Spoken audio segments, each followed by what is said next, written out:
From Washington, the McLaughlin Group, the American original. For over 3 decades, the sharpest minds, best sources, hardest talk. Issue 1. Smile? Yes. Handshake? We'll see. Nuclear weapon and other weapons of mass destruction have no place in Iran's security and defense doctrine and contradict our fundamental religious and ethical convictions. Our national interests make it imperative that we remove any and all reasonable concerns about Iran's peaceful nuclear program. At the UN this week, the new president of Iran, Hassan Rouhani, said that he was backing a new effort for diplomacy over Iran's nuclear program. Mr. Rouhani won a major election victory 4 months ago, in June, succeeding former Iranian President Mahmoud Ahmadinejad. Some international observers are now daring to believe that despite 35 years of estrangement and rancor, the new Iranian president can usher in an era of détente between the U.S. and Iran. At the UN, President Rouhani said that Iran was willing to, quote, engage immediately in time-bound and result-oriented talks to build mutual confidence, unquote, on Iran's nuclear program. The new president also noted that Iranians had voted for, quote, a discourse of hope, both home and abroad, unquote. They did so in June, when he was elected. Iran, says President Rouhani, would be willing to cooperate on a range of foreign policy issues, including Syria. Question: was new ground broken at the UN this week between the United States and Iran? Pat Buchanan. Yeah, it certainly was, John. We have in this fellow Rouhani, tough, intelligent, wily Iranian diplomat, a hardliner, but someone who's been given the franchise by the Ayatollah to negotiate with the Americans to get rid of the sanctions on Iran, because those are really hurting badly. And I believe that this fellow Rouhani is basically committed to do that and get that accomplished. He knows what the Americans are going to demand and they're going to want, and there's a real possibility we could have a deal with this fellow. Frankly, the opposition to this, him and Obama doing this, comes from Israel. It comes from the War Party in the United States, the McCain-iacs, Washington Post, Wall Street Journal, and all of those who don't want a détente between the United States and Iran. What's this McCain-iacs business? Well, it's McCain. Lindsey Graham has called for authorizing war on Iran right now. What's he got to do with McCain? Well, he and McCain are like one, but he's going to authorize war on Iran, and he wants to attack not simply the nuclear facilities, but the whole defense establishment of Iran. No. Well, Rouhani campaigned on a promise that he would re-engage with the West. He won a surprising upset, and the Ayatollahs apparently got the message, because he does have running room. And the sanctions are crippling. The value of their money has been drastic. Against Iran. The sanctions against Iran are crippling. And yes, they went out from under them, and so they want a nuclear deal. He said we can get a nuclear deal in 3 months. That's a little ambitious, probably, but if they're willing to put a cap on the uranium that they enrich, if they let in inspectors, this is doable. And in mid-October, their diplomats are going to meet with Catherine Ashton, the Europeans. John Kerry will probably be there. They've already put these confidence-building measures out. They're inviting proposals back. We're going to see pretty soon whether this is serious. And, It sure looks serious to me. They use their nuclear energy for civilian purposes in cardiac equipment, and they want to sell their oil, and they want to generate their own electricity over there, and therefore that they have. Well, I think they've made a calculation. Can I say one thing? I think they've made a calculation that if they go nuclear, they set off an arms race in that area that they cannot win. So they want to sell their oil. The number one difference this week at the United Nations General Assembly compared to past years is that Israel is now not sitting in between Tehran and Washington in a possible conversation about anything, including Iran's nuclear ambitions. Last year, if we roll it back 1 year, The United States, when the General Assembly met a year ago, the United States was engaged in its presidential election, completely preoccupied, and Israeli Prime Minister Benjamin Netanyahu seized the stage of the world to give one of the more theatrical performances in UN history, using a red magic marker to show the world how close that Iran was to developing a nuclear weapon. That set the tenor of the entire conversation around atmosphere of fear over the possible acquisition of nuclear weapons by Tehran. Before I turn to you, Mort, for the definitive answer on this, Obama at the UN rostrum. That America prefers to resolve our concerns over Iran's nuclear program peacefully, although we are determined to prevent Iran from developing a nuclear weapon. The president also emphasized caution. The roadblocks may prove to be too great, but I firmly believe the diplomatic path must be tested. President Rouhani was also cautious and critical. At the UN, he was sharply critical of U.S. foreign policy, including the use of sanctions on the Iranian economy. Quote, "These sanctions are violent, pure and simple. Whether called smart or otherwise, unilateral or multilateral, sanctions beyond any and all rhetoric cause belligerence, warmongering, and human suffering." Unquote. Rouhani also criticized the use of U.S. drones. Quote, "Terrorism is a violent scourge and knows no country or national borders. But the violence and extreme actions, such as the use of drones against innocent people in the name of combating terrorism, should also be condemned." Unquote. The Israeli government told its diplomats to leave the hall before Mr. Rouhani spoke. There was no public handshake between Rouhani and Obama, something the Iranian president later explained in a Charlie Rose interview. Well, after all, we're speaking of two countries who have had no relations for 35 years. So it's clear that to begin talks requires some preparation work. And whenever the prep work is completed, I believe that it's possible to have a meeting. Perhaps if we had more time here in New York, we may have been able to coordinate what was necessary for that meeting to take place. How are you impressed by this new leader of Iran? Just let's start remembering the fact that this is a man who said that we were able to create a calm environment in order for us to complete Isfahan, which was one of their major nuclear facilities. This is a man who is an expert at creating calm environments. That's what he does. He does it very well. He's very sophisticated.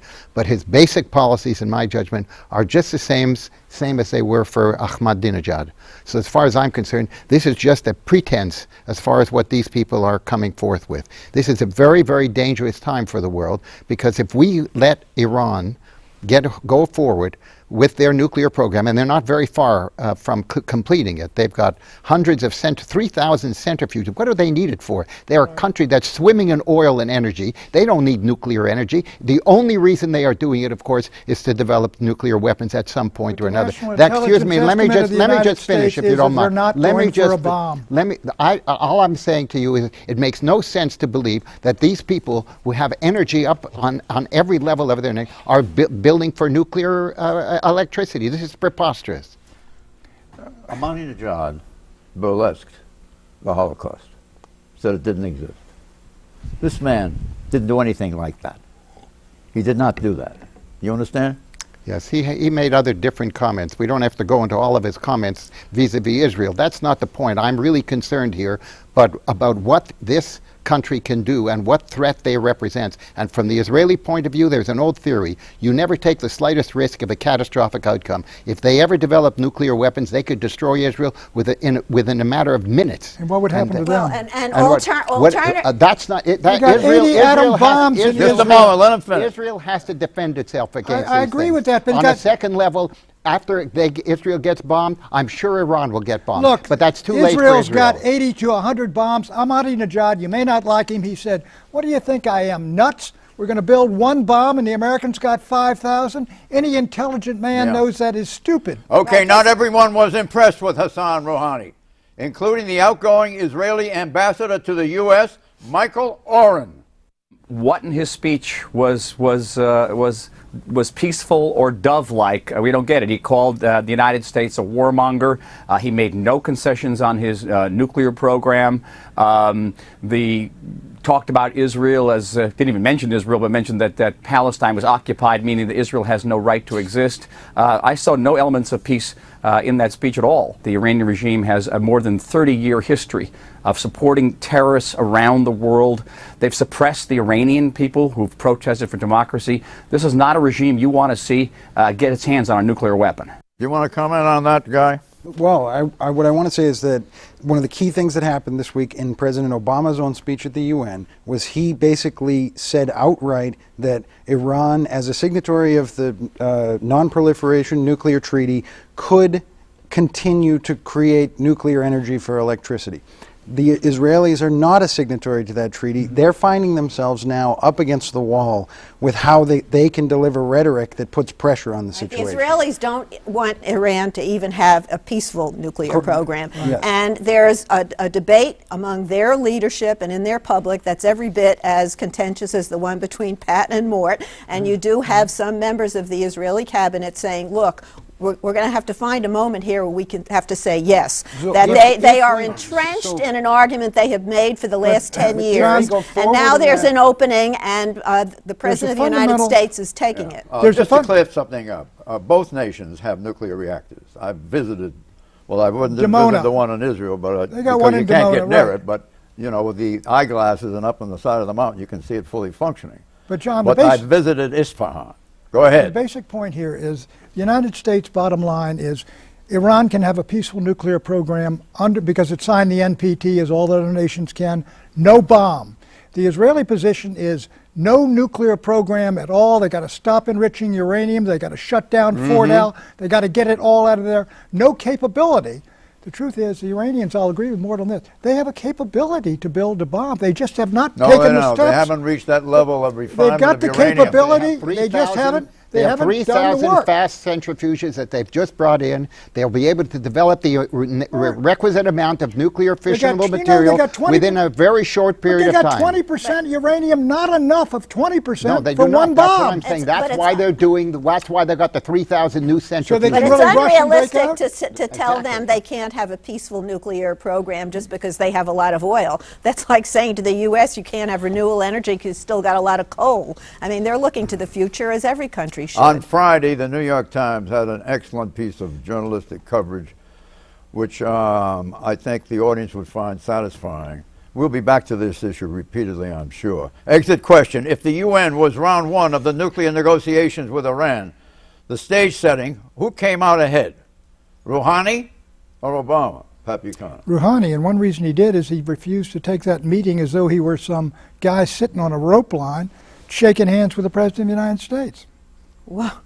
Well, there was a lot of behind-the-scenes groundwork laid for the meeting that didn't happen, and the Iranians, in the end, decided it was a bridge too far for their domestic politics. The same thing happened in 1995 when Clinton was in office, and there was a new diplomat, and they were trying to do it. To read a lot into that is ridiculous. Both of these leaders won because they are finally getting together after 35 years of a stalemate. I think Rouhani comes out ahead because that we need discussion, and Obama admitted that in his own speech that Iran can proceed forth with a peaceful nuclear power generating facilities, and that Israel is now sidelined out of the conversation. What? No, I mean, I don't think this was the kind of gesture that, frankly, inspires confidence that he wouldn't meet with the president. It wasn't a big issue one way or the other, so I don't give it that much weight. But I do think that we are in a very, very, very delicate situation vis-a-vis Iran. I'll represent the point of view of Rouhani. He has hardliners at home. Yeah. Therefore, he did not want to shake the hands now. That will come later. I don't it seems to disagree me with this that. man has a great deal of diplomatic cunning, which is precisely what is needed in order to maintain constituencies at home so that they'll be reasonably somnolent during these proceedings. Yes. But I think you feel we're on the edge of something that's very important. Is that correct? I would agree with that. Issue 2, Cruz Talkathon. I intend to speak in support of defunding Obamacare until I am no longer able to stand. And Ted Cruz, Republican senator from Texas, did speak on defunding Obamacare extensively. When you have a law that is causing more and more people to lose their health insurance, you have a law that's not working. And he spoke, occasionally veering off target. I do not like green eggs and ham. I do not like them. Sam, I am. And he spoke, comparing opponents of Obamacare defunding to Neville Chamberlain's appeasement of the Nazis. Neville Chamberlain, who told the British people, accept the Nazis. Yes, they'll dominate the continent of Europe, but that's not our problem. Let's appease them. And he spoke and admitted fatigue. I will confess, as we sit here a few minutes before 7 a.m., I'm a little bit tired. In the end, Senator Cruz spoke for 21 hours and 19 minutes on the floor of the Senate, a marathon speech that began at 2:41 p.m. Tuesday and ended the next day, Wednesday, at noon. As he stated, Senator Cruz wanted to bring attention to the Affordable Care Act, Obamacare, the legislation that the senator considers a job killer and not affordable. This is directly from the Republican majority in the House of Representatives playbook. The joint resolution is passed. The GOP House voted last week to defund Obamacare. But the U.S. Senate is predominantly Democratic. That majority does not want to defund Obamacare. President Obama's Health Care Act is the law of the land since 2010, 3 years ago, and requires everyone to be covered by health insurance. Enrollment for the still uninsured begins on October 1, Tuesday of next week. All U.S. citizens of all ages will have a 6-month window until the end of March 2014 to buy health insurance if they do not already have it. If uninsured people do not buy in during the 6-month window, they will face penalties from the IRS. Question: Republican leaders have questioned Cruz's strategy. Why is that true, Pat? Well, John, the Obamacare passes out of existence on September 30th. And if the House doesn't renew Obamacare by spending, it doesn't exist. What Cruz is doing, can't do it in the Senate, they're trying to get the House to hold firm because it's a House majority and not renew Obamacare. But the problem is the Obama and the rest of them, and Reid will say, they're shutting down the government if they don't renew Obamacare. And so I've argued that what they ought to do in the House is pass bill by bill, Pentagon, state, continuing resolutions for each department. And they're not going to listen to you any more than they're listening to their own leaders in the House. And I'm grateful for that. Is that slurring Buchanan? No, it's I just think I took it that way. It's just suggesting that his idea is really far off on the fringe, even fringier than what Ted Cruz is doing. I mean, Ted Cruz called it a filibuster. It really wasn't, and it was against a bill he eventually voted for after he taunted the House into passing this bill that would defund Obamacare, and then he announced it was going nowhere in the Senate, which is true. And then they got mad at him, so then he decided that he would have to stand on the Senate floor and prove his manhood or whatever it was. Okay, more Cruz on Obamacare. When you have a law that is killing jobs, when you have a law that is hammering small businesses, when you have a law that is forcing people into part-time work, into working 29 hours a week, when you have a law that is causing skyrocketing insurance premiums, when you have a law that is causing more and more people to lose their health insurance, you have a law that's not working. You have a train wreck. Question, Mark Zuckerman, is Cruz right? Well, I checked with the Bureau of Labor Statistics just this very day, and they said that 88% of the jobs that have been created this year are part-time jobs.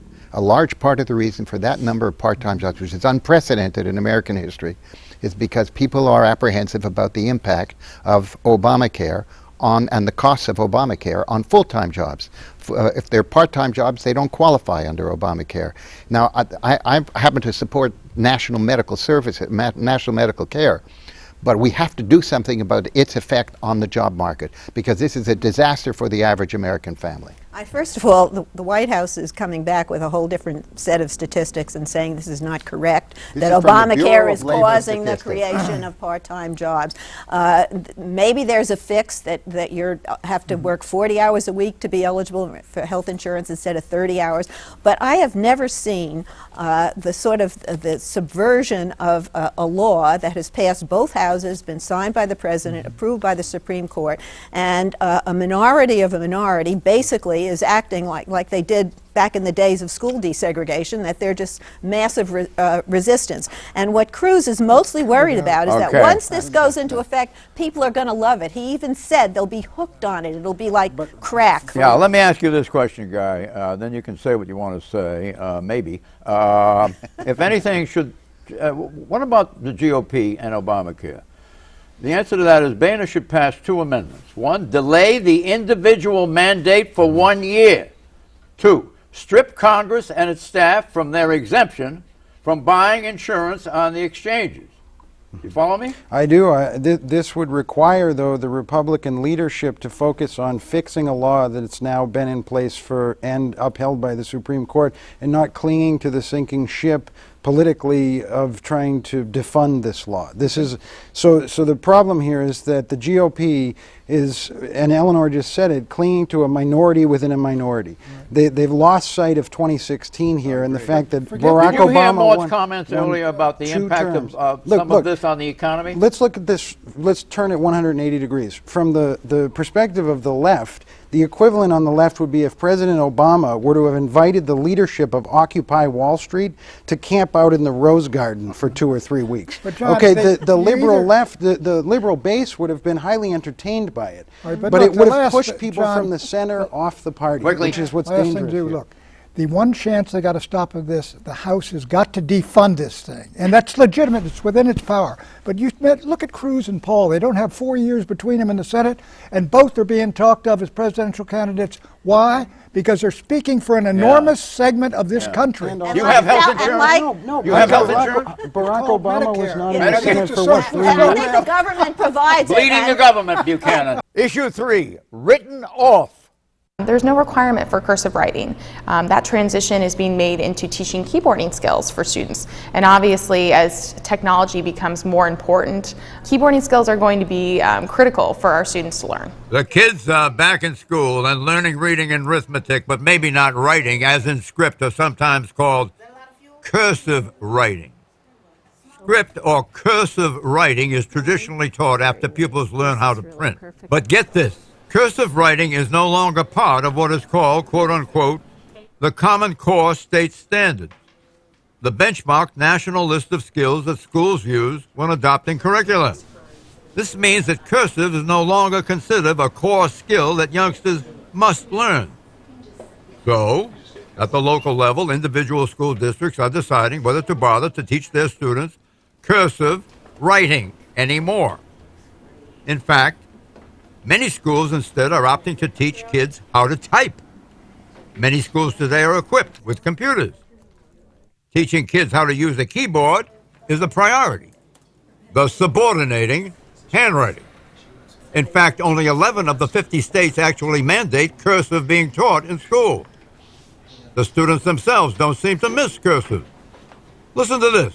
I absolutely hate it. Or this. All you really need to know is your name, your last name, and you really don't really need to know anything else. Question. Is stopping the teaching of cursive writing, i.e. handwriting, the first step down the slippery slope of producing a culture in which literacy disappears altogether? Pat Buchanan. I think there's an argument for that, John. There's no doubt an enormous part of the population right now deals with these computers and texting and all these other things where they get their alphabet and they learn it all. But I'll tell you, there's a huge segment of the American population raised on writing and cursive writing, especially the old generation. You can see some of these letters you get from older women are beautifully scripted and everything. I think it's a tremendous loss, and I do think in terms of literature, I think what we're doing is we're programming and putting people into boxes for a future economy where they know this thing how to do, but they don't know a great deal else. I think it's nice to have, it's a nice skill to have, but I don't think it has anything to do with literacy. And thinking back over the last week or even month, the only time that I've used cursive is when I sign my name.